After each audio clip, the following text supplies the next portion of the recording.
In this video, I'll show you how to generate AI videos with Veo AI in 2026.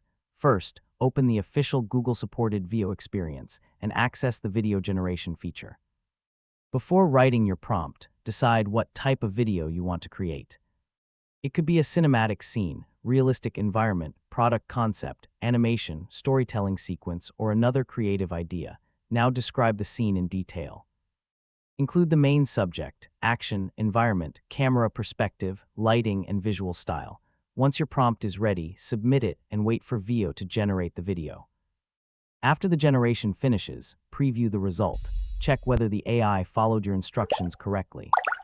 If the subject looks wrong or the camera movement isn't what you expected, improve your prompt rather than simply repeating the same request. Did you see Add that the missing bouncy details leaf? and generate another version.